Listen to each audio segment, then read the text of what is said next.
नमस्कार, बहुत स्वागत है सभी दर्शकों का। मैं मीरा राजपूत। राहुल गांधी की यात्रा अब सीधे महाराष्ट्र में पहुंच चुकी है। देखिए किस तरीके की भीड़ यहाँ पर है, नंदुरबार में है। जनसभा में राहुल गांधी ने एक के बाद एक ऐलान किए हैं। महाराष्ट्र की जनसभा में ऐसी भीड़ देखने के लिए मिली है। नाम क्या है भैया, नाम बताइए। नीलकंठ पाटिल। तो थैला ही पहन लिया है। नीलकंठ पाटिल। हाँ, नीलकंठ पाटिल। पाटिल जी बताइए, राहुल की यात्रा कैसी लगी? एक नंबर आदिवासी लोगों के साथ में। आदिवासी, जय आदिवासी, एक नंबर। महाराष्ट्र पहुंच चुके हैं और जल्द इस यात्रा का अंत होने वाला है। Yes. चुनाव काफी करीब है। Yes. सारे सवालों के क्या जवाब देने चाहते हैं कि चुनाव में क्या होने वाला है? चुनाव में तो अभी राहुल जी आने वाले हैं। लग रहा है अभी माहौल ऐसा है, पूरा लग हाँ लग रहा है। इंडिया का तो आदिवासी लोग उनके साथ में है। अच्छा, आदिवासी है। हाँ, आदिवासी। चलिए, नाम बताइए भैया, नाम क्या है? छगन पाड़वी। अच्छा, छगन जी। हाँ। तो छगन जी बताइए, राहुल की यात्रा कैसी लगी? राहुल की यात्रा भाषण बहुत कैसे? भारी है, बहुत भारी है, बहुत भारी है। अच्छा, बहुत भारी हमारे नंदुरबार में एक बार कांग्रेस के नेता आए तो पूरा देश में कांग्रेस की जनता उनके पीछे रहती है। और हमारा सांसद चुन के आएगा यहाँ का नंदुरबार का, तो पूरा आप कह रहे हैं जो स्टार्टिंग पॉइंट है महाराष्ट्र का, वहाँ भी पूरी तरीके से मजबूत है। हाँ, मजबूत है और देश में भी मजबूत रहेंगे। अभी इंडिया गठबंधन हुंकार मार रहा है। हाँ। बीजेपी भी कह रही है कि 400 पार करेंगे। क्या कहना इतनी तो चाहते हैं? नहीं करेंगी बीजेपी, कांग्रेस करेगी। अच्छा, कांग्रेस करेगी। कांग्रेस पूरा करेंगे। लग रहा है। पर लग रहा है। मोदी जी तो गारंटी दे रहे हैं। मोदी जी एक के कुछ बाद- नहीं कर सकते। मोदी जी ने कुछ नहीं दिया हाँ, क्यों अभी लग रहा तक। है ऐसा कि कुछ नहीं दिया। कुछ नहीं दिया। हमारे पहाड़ में देखो, कुछ किसी को रोजगार नहीं मिला अभी तक। अच्छा, किसी रोजगार की कमी है। हाँ, और युवा को नौकरी नहीं मिली। राहुल गांधी के पीछे सब आदिवासी और सब लोग उनके पीछे चल रहे हैं। हम अभी देखो गुजरात के बाउंड्री से आए हैं, महाराष्ट्र के गुजरात के बाउंड्री से आए हैं। हाँ, चलिए, आप बताइए जी, नाम क्या है? बड़े उतावले हैं आप। हम नवपुर वाले हैं। अच्छा, क्या है आपका? माधव बीजा गावित। बताइए, राहुल के लिए क्या कहना चाहते हैं? हम बहुत हमारे पूर्वजों से पहले हाँ। हम राहुल जी और कांग्रेस को चाहते हैं और देश को शांति के लिए कांग्रेस चाहिए। अच्छा, और ये देश की शांति के लिए कांग्रेस चाहिए और विकास के लिए भी कांग्रेस चाहिए।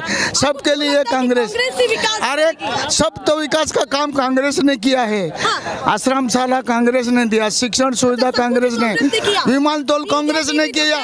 बीजेपी झूठा वादा करता है, लोगों को बचाता है और जाल में बचा के मगरमच्छ के आंसू बहाता है। मतदान मंगाता के सच्चे नहीं लगते। हमको एकदम झूठा लगता है, बहुत झूठा है, गरीबों को लूटता है।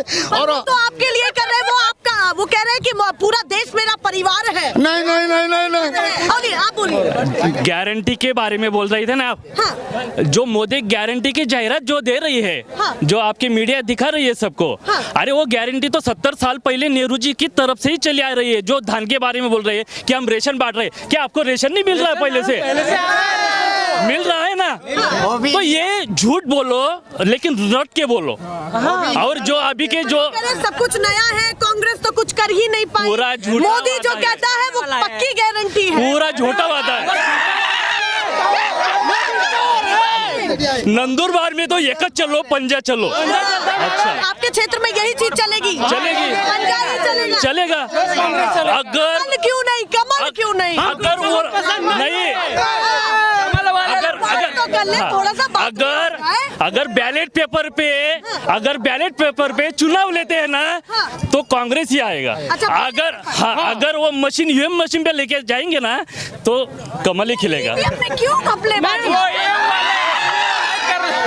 ईवीएम हैक कर लेते हैं बीजेपी वाले, सब उनके। हाँ, सब उनके ही है। ऐसा तो कुछ नहीं हुआ। ऐसा ही है। ईवीएम कभी बंद करते हैं ना, तो अभी फिक्स कांग्रेस ही आएगा। अच्छा भैया, ये अमेरिका लड़ाई चल रही है। अमेरिका बोलो, यूरोपियन देश बोलो, वो क्यों पेपर पे वोटिंग करती है? उनके पास ईवीएम है क्या? नहीं है ना उधर। उनकी टेक्नोलॉजी तो हमसे ज्यादा है ना। नहीं लेते हो। ईवीएम क्यों नहीं है उधर? चलिए, वो मालूम है कि नहीं? सभी से बात करने भागिएगा नहीं। आप बोलिए विदेश की टेक्नोलॉजी ईवीएम है और विदेश में ही ईवीएम बैन है, फिर अपने भारत में ईवीएम से चुनाव क्यों होता? एक मुद्दा आपका ईवीएम। हाँ, अभी दूसरा मुद्दा, मोदी बोलते हैं राम मंदिर बना दिया, तो राम मंदिर बनने से लोगों को विकास मिलेगा, लोगों की तकलीफ दूर होगी क्या? वो तो आप बता पाएंगे, हो गई ना? क्यों हुआ? आप बताइए ना, ये मुद्दा दिखाइए आप। हाँ, रघुकुल रीत सदा चली आई, प्राण जाए पर वचन न जाए, तो दे दे मोदी जी 15-15 लाख एक इंसान को और 2-2 करोड़ एक वर्ष में दे दे। हम हाँ जिता देंगे हम, 15-15 लाख दे दो एक घर में और 2 करोड़ नौकरियां हर साल को दे दो, कोई बेरोजगार नहीं रहेगा। और सब में उन्होंने भी कहा कि हमने ये कहा था कि इतना काला धन आ जाएगा कि हम इतने सक्षम होंगे कि सबको दे सके, ये नहीं कहा कि दे देंगे। अभी बीजेपी का इलेक्ट्रल बॉन्ड जो पकड़ा गया है बैंकों एसबीआई में, जो पकड़ा नहीं, जो पैसे है कितने से 650 करोड़ क्या 6050 करोड़ कितने है वो आपको मालूम, तो उसकी अभी बैंक में 1 मिनट में डेटा निकलता है कंप्यूटर पे, किसका भी आपका नाम डालो तो आपका डेटा दिखा देगा। तो 22,000 और कितने तो भी लोग ने बीजेपी को फंड दिया हुआ है, तो उसकी यादी देने को एसबीआई को जून तक का टाइम क्यों चाहिए? क्योंकि अभी कंप्यूटराइज जमाना है, 1 मिनट में किसका भी डेटा आप देख सकते हैं, तो इतने दिन क्यों लग रहे हैं? पर कोर्ट ने तो ये कह दिया है ना कि अब कुछ घंटों में चाहिए, पर वो देंगा क्या? उसके सब सोचतान उसके खरीदे हुए ले हुए हैं मोदी के। आपको इलेक्ट्रल बॉन्ड में भी घपलेबाजी लग रही है। फिर घपलेबाजी है ना, तो 1 दिन में दिखा दो ना, घपलेबाजी है तब तक दिखाने रहे। चलिए 2024 का चुनाव काफी करीब है, वापस आ पाए या ना, महाराष्ट्र में पता नहीं आपसे मुलाकात हो या ना हो, कोड ऑफ कंडक्ट लगने वाला है, चुनाव में क्या देखते हैं, क्या होगा? अभी सामान एनडीए वर्सेस इंडिया गठबंधन, इंडिया तो जीतेगा, लड़ाई रहेगी, तेज लड़ाई रहेगी। लोगों को समझने की जरूरत है, हिंदू मुस्लिम सिख ईसाई करके मोदी जी देश को बर्बाद कर रहे हैं। अभी सिर्फ हिंदूवादी एनसीसी ये जो कानून लाए हैं, जो कानून समान नागरिक कायदा कानून लाए हैं, तो मैं उसका विरोध नहीं करता, पर एक बात है, हम आदिवासियों को जितने जो अभी करोड़पति लोग हैं उनके लिस्ट में हमें भी करोड़पति बना दीजिए और कौन सा भी कायदा लागू कर दीजिए, जैसे करके हमारा एक भी आदमी गरीब नहीं रहेगा। आदिवासी समाज उठेगा तो आप भी उनके साथ हाँ उठेंगे, आपके मुद्दों की बात करेंगे, आप उसके साथ होंगे। और आप जो भी कायदा लगाना चाहते हैं बेशक लगाइए, पर देश में जितने लोग गरीब है उनकी आप एक लिस्ट बनाइए और उनको भी अमीर बनाइए और आपको जो पसंद है वो राजनीति करिए। मतलब आप कह रहे हैं निचले तबके को सबसे पहले हाँ ऊपर करिए। हाँ अभी हमारे इधर कई आंदोलन जाग रहे, हमको आरक्षण दो, इनको आरक्षण को दो, इनको आरक्षण दो। जो जात पहले से ही अमीर है वो आरक्षण मांग रहे, और जो जात सबसे गरीब है आदिवासी जात, उनको आज तक कुछ मिला नहीं, मान्य रहेगा। आदिवासी समाज का व्यक्ति यहाँ अपनी मांग रख रहा है और बोल रहा है काफी गंभीरता से। एक मुद्दा और है, 400 पार की बात कह रही है बीजेपी, क्या कहना चाहते हैं कि इस बार क्या कैसे 400 पार होगा? हर गरीब आदमी उसको गालियाँ दे रहा मोदी जी को, और 400 पार कैसे? गालियाँ दे रहे? फिर तो जनता का समर्थन तो मेरे पास है, फिर तो ईवीएम सेटिंग है, ये तो फिक्स है। क्योंकि गुजरात में देखिए, महाराष्ट्र में देखिए, मध्य प्रदेश में देखिए, हमारे 3 राज्य एक सटीक लगते हैं, 3 राज्य में कोई भी मोदी को चाहता नहीं, फिर वो जीत के कैसे आता है? कैसे? क्योंकि हम घूमने वाले लोग हैं, गफला करते हैं वो। आपको क्यों लगता है कि उनके समर्थक नहीं इंडिया से अपने आप मोदी भी हट जाएगा। महाराष्ट्र में एक ही बात बोलते हैं, सब बोलते हैं कि ईडी सीबीआई को हटाओ, या वो जो स्वतंत्रता से उनको काम करने दीजिए, बीजेपी नहीं चलेगी। आपको क्यों लगता है कि वही चल रहा है यहाँ पे? वो जो फडणवीस नाम का जो बैठे है ना, वो एक ही खेल खेल रहा है। वो कह रहे विपक्ष के नेताओं ने इतने घोटाले किए हैं कि अब उनको समझ में ही नहीं आ रहा। मैं एक बात पूछना चाहता हूँ, हमारे महाराष्ट्र में खोखे सरकार है, तो एक ब्राह्मण नेता देवेंद्र फडणवीस, एक मिनट मैडम, अगर वो घोटाले कर रहे हैं तो फिर बीजेपी में क्यों जाते हैं? कि वहाँ पे वॉशिंग मशीन है, वहाँ पे ये क्लियर करते हैं घोटाला करने वालों को।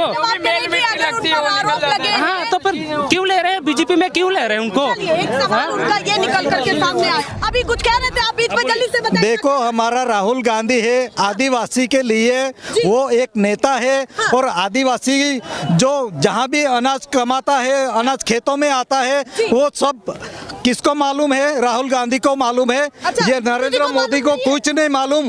वो मशरूम गरीब एक परिवार का लाख का बेटा मशरूम खाता है हर एक दिन में। पर वो हमारा कहते हैं आदिवासी ना, नेता गरीब परिवार नहीं, से गरीब परिवार का कुछ नहीं। मशरूम 1 किलो एक दिन में खाता है वो क्या का भी गरीब हिसाब। हाँ, गरीब रहेगा क्या? हमारा राहुल मशरूम खाने वाले से खबर नहीं निकलता। अरे तो मशरूम खा रहे तो दिक्कत क्या है आप? हमारा राहुल गांधी मकई की रोटी खाता है, ज्वारी की रोटी खाता है, उड़द की दाल खाता है। वो गरीबों का नेता है। अच्छा, गरीबों के नेता है हाँ। राहुल गांधी। मोदी जी सिर्फ अदानी को देखते हैं बस। राहुल गांधी युवाओं के साथ है, करोड़ों युवाओं के साथ है। अच्छा। देश के 2 मुद्दे हैं, बेरोजगारी और भ्रष्टाचारी। हाँ। तो आपको 2 बड़े मुद्दे लग रहे हैं हाँ। इस समय कि बेरोजगारी। आज लाखों युवा डिग्री लेके भी बेरोजगार घर पे बैठे हैं। अच्छा, डिग्री है पर रोजगार नहीं है, रोजगार नहीं है। ये सच्चाई बता रहे हैं? सच्चाई है, ये सच्चाई पढ़े की। लिखे हैं आप? ग्रेजुएशन कंप्लीट है मेरा। ग्रेजुएशन कंप्लीट है। हाँ, फिर और भी घर रोजगार नहीं है पर। एम्प्लॉयमेंट नहीं है। हाँ, एम्प्लॉयमेंट नहीं है, कुछ नहीं है। तो राहुल से क्या आस लगा करके आप बैठे? आस लगा करके बैठे क्योंकि देखिए आशा तो आप कर रहे हैं, चुनाव भी काफी करीब है। हाँ। इस बार चुनाव में क्या चाहते हैं? जल्दी से सीधे मुद्दे पर बात करो। राहुल जी से बस हमें रोजगार चाहिए, लाखों युवाओं को रोजगार चाहिए बस। अच्छा, लाखों। जय कांग्रेस, जय आदिवासी, जय जोहर। चलिए भैया, वो कह रहे हैं युवाओं को रोजगार चाहिए और रोजगार के साथ साथ गारंटी चाहिए। आगे जय जौहर का नारा है, भारत देश हमारा, हम देख रहे हम पे कैसे अत्याचार करते हैं भारतीय जनता पार्टी के लोग। अच्छा, क्यों लगता है आपको कि आदिवासी? अरे लोग देख रहे हैं सब। भाजपा सरकार आदिवासी विरोधी सरकार है ना, ये तो कहने की बात है। क्या जब से भाजपा आया है, आदिवासी को क्या डिमांड दे रहा है वो सब जनता को मालूम है। सब उनका राम राम राम। हमारी भी तो सबरी माता थी, राम भगवान इतने महापुरुष थे, राजा थे, तो सबरी माता को मिलने राम जी खुद गए थे, राम को मिलने सबरी माता ने गई थी। तो हमारे साथ कैसे रहना होना? आप चाहते हैं कि मोदी जी आपके पास आए? हाँ, हमने आए नहीं। हाँ, अब नहीं चाहिए मोदी चाहिए हमको। प्राइम मिनिस्टर राहुल गांधी चाहिए, उसका बहुत हो गया। 10 साल देख लिया हमने उसको। वो देखा क्या मध्य प्रदेश में खड़े हम टॉयलेट करते हैं। वो छत्तीसगढ़ में हसदेव जंगल काट रहा वो। नहीं चाहिए हमको। हमें वनवासी बोलते हैं, हम वनवासी नहीं है, हम आदिवासी है, भारत देश के मूल मालिक है। नाम क्या है आपका? मेरा नाम दिग्विजय राजपूत, मैं रहने वाला। सिंह, बताइए जिस तरीके से अभी नंदुरबार में पहुंचे हैं, राहुल गांधी ऐसे दहाड़े हैं, आदिवासी समाज को लेकर के तमाम मुद्दों पर बातचीत की है। आने वाले समय में चुनाव भी है और ये चुनाव कोई छोटा मोटा नहीं है, कोई राज्य का नहीं है, पूरे देश में चुनाव है। क्या स्थिति आगे आप देख रहे हैं और राहुल गांधी जो वादे कर रहे हैं वो कितना धरातल पर उतार पाएंगे, या फिर ये भी जो लुभावने वादे होते हैं तमाम पार्टियों के वैसे ही रह जाएंगे? इंडिया का फेस डिक्लेयर हो चुका है, मतलब इनडायरेक्टली डिक्लेयर हो चुका है। अगर उन्होंने ऑफिशियली डिक्लेयर नहीं किया है तो भी जो ये उनके पीछे जो जत्था चलता है, सैकड़ों लोग उनके पीछे पैदल चलते हैं। जैसे हम पैदल यहाँ पे आए, ये लोग सब पैदल, इनका आप चेहरा देख सकते हैं, सुबह से यहाँ पे खड़े हैं लोग। आगे आइए, नाम क्या है आपका? मुकेश जैन। भैया कह रहे हैं कि सबको शक्ति मिल रही है, जनता को राहुल गांधी से, राहुल गांधी को जनता से। आप इनकी बात से कितना सहमत है? और 400 पार बीजेपी कह रही है, हो पाएगा इस बार या नहीं? पहली बात तो हमें राहुल जी की जो इच्छा शक्ति है और आज वो युवा शक्तियों का हमारा ऊर्जा केंद्र है, उनको देख के हमको नया जोश आता है। तो आप समर्थक हैं? जी, पूरा 100%। अच्छा, 100% है। 100%। और आप उनसे भी कहना चाहते हैं? जी। चलिए, तो आए हैं, आप कहाँ से आए हैं भैया? हम यही स्थानिक नंदुरबार से ही है। अच्छा, और हम सुनने के लिए आए थे? हाँ, सुबह से यही भूखे प्यासे उनको देखने के लिए, अच्छा। उनको सुनने के लिए। हाँ, ये पानी लाए हाथ में सुबह से। अच्छा। गला सूख जाता है तो पीने के लिए। अच्छा, केवल ये पानी की बोतल है और उसी के सहारे पूरी जनसभा सुनी? जी जी, हम उनको सुनने के लिए बहुत उत्साहित थे। और मोदी जी के बारे में क्या सोचते हैं आप दोनों को? अगर मोदी जी के बारे में ऐसा है, वो जो वादे किए हैं वो अभी तक पूरे नहीं हुए हैं, इसलिए इस जो हमारे आदिवासी क्षेत्र में जो है वो काफ़ी लोग उनसे थोड़े नाराज है। अभी हमें सिर्फ राहुल जी से उम्मीद है। अच्छा, राहुल जी से केवल उम्मीद? 2024 में अगर उनकी सरकार आ जाती है तो हमें बहुत खुशी होगी। अभी जैसे 400 पार की बात कह रही है बीजेपी कि इस बार पूरा जनता का समर्थन हमारे पास है और इस बार तो 400 पार का आंकड़ा तोड़ करके ही रहेंगे। क्या कहना है? वो तो है। क्या कह रहे हैं? ईवीएम में घोटाला करेंगे, अच्छा, EVM में घोटाला करेंगे, तभी तो 400 लेके सहारे 400 प्लस का आंकड़ा दे रहे हैं। ईवीएम का सहारा लेके 400 प्लस का ये विज्ञान दे रहे हैं वो, और इलेक्टोरल बॉन्ड के सहारे। लेकिन एसबीआई पर ये आपको समझना पड़ेगा, मशीन में कोई घपलेबाजी नहीं होती। नहीं है, होती ये दिखा के जनता को फुसलाया जाता है। क्या बयान दे रहे हैं? ये लोग बात कर रहे हैं 400 पार। हाँ। 400 पार का मतलब आप थोड़ी बारीकी से अगर सोचेंगे ना, हाँ। तो 400 पार मतलब उनको वन साइड बीजेपी लाने का है। अच्छा, एक वही उसका मीनिंग वही हुआ ना, वन साइड उनको बीजेपी लाने की इच्छा है। हाँ। कोई भी लोकशाहीवादी देश में अगर वन साइड एक पार्टी होती है तो उसको हम डिक्टेटरशिप बोलते हैं, हुकुमशाही बोलते हैं। ये हुकुम उनको इनडायरेक्टली हुकुमशाही भारत में लाने की है, इसलिए इसका मतलब 400 पार उनको। वो ऐसा बता रहे हैं कि हमारी योजनाएं लोगों को बहुत ज्यादा पसंद आ रही हैं, और इसीलिए उस दावे के हिसाब से हम ये कह रहे हैं कि सरकार बनेगी। नंदुरबार जिले में पिछले 10 साल से उनके पक्ष का सांसद यहाँ पे कार्यरत है। ठीक। सिंचन क्षेत्र में हाँ। उनका कौन सा काम है बताइए मुझे। वो बोल रहे हैं ना हमारी योजना उनके पसंद है। हाँ। तापी बुराई एक में वो यहाँ पे सिंचन स्कीम चल रही है। वो भी कांग्रेस के टाइम पे है। हाँ। अभी वो 50% पूरी हुई है। ये बीजेपी के बिल्कुल। उनको मुझे बताइए पायाभूत सुविधा के विकास में हाँ। जो वो बोलते हैं कि हमने यहाँ पे एक मेडिकल हॉस्पिटल स्टार्ट किया। मेडिकल हॉस्पिटल को मंजूरी ही उनके पिताजी जब कांग्रेस में थे, हाँ। एनसीपी में थे, तब मंजूरी मिली थी। मतलब वो किसकी देन है? एनसीपी कांग्रेस की देन है। आप बीजेपी का कोई नया काम नहीं मान रहे? बीजेपी का किसी भी क्षेत्र में नया काम नहीं है। जो भी है वो फॉल्स स्कीम, फॉल्स लाभार्थी, मतलब फॉल्स बेनिफिशियरी। वो कह रहे हैं फौज के लिए काम किया, फौज के लिए जो बड़े बड़े चीजें हैं, हथियार, वो देश में उपलब्ध कराए जा रहे हैं, उस पर कहीं ना कहीं काम किया जा रहा है। राम मंदिर जैसे विवाद को सुलझा दिया गया, मस्जिद के लिए भी जगह दे दी और मंदिर के लिए भी जगह दे दी, और बहुत सारी चीजें बता रहे हैं। क्या कहना? सिर्फ सुप्रीम कोर्ट से बनाए, मोदी ने नहीं बनाया है, ये आप क्लियर कर लीजिए।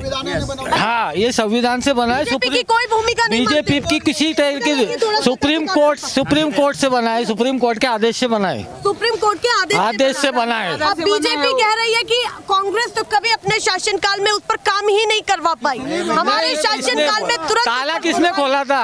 राम मंदिर का ताला किसके राज में खोला?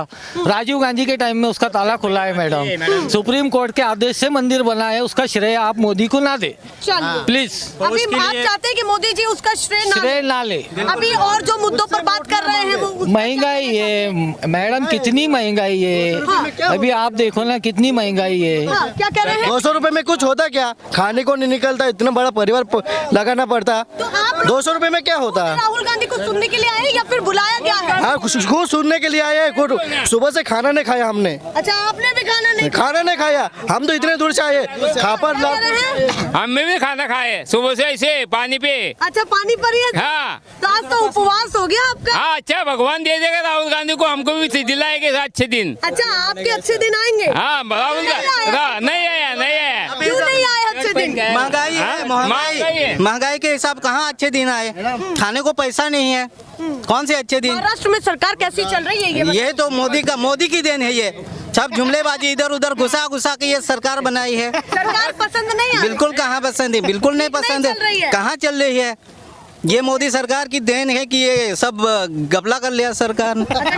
बिल्कुल। वो कह रहे विपक्ष बहुत गपला कर रहा है। विपक्ष किसने बोला? कुछ ज्यादा गपला कर नहीं, ऐसी बिल्कुल बात नहीं है। बिल्कुल भी बात क्योंकि अभी चुनाव आ रहे तो सरकारों को इधर उधर कर दिया है। हाँ, तो आप संतुष्ट हैं राहुल गांधी से? हाँ, बिल्कुल बहुत संतुष्ट है। पूरा? बिल्कुल 100%। सामने टिक पाएंगे राहुल गांधी? हाँ, बिल्कुल लगता है उसके सामने खड़े हैं हम। अच्छा, राहुल गांधी को देखना चाहते हैं अभी हम। राहुल गांधी तो आ गए और आकर के चले भी गए। नहीं, पंतप्रधान उसको देखेंगे अभी हम। प्रधानमंत्री चाहते हैं? नहीं, पावर के लिए ये बराबर दो ही चलेंगे, जय भीम और जय आदिवासी। अच्छा, दो ही चलेंगे। जय जोहर। राहुल गांधी यहाँ जनसभा करके गए हैं, कैसी लगी है वो जनसभा? उनकी बहुत बढ़िया लगी है। और जो छत्तीसगढ़ में हुआ, कोयला निकालने के नाम पर सिर्फ वो पैसे लूट ले रहे। वो जो कोयला निकाल रहे हैं ना, वो सिर्फ बाहर देश में जा रहा वो कोयला। हाँ, और वो सिर्फ पैसे लूटने के काम कर रहे हो। आप बताइए, देखा राहुल? जय आदिवासी, बस यही बताऊंगा मैं। आदिवासी का पावर अभी तक मोदी जी ने नहीं देखा, समझे आप? चलिए, क्या यहाँ पर आदिवासी समाज के लोग कह रहे हैं? ऐसे ही दिखाते रहेंगे फिलहाल के लिए। नमस्कार।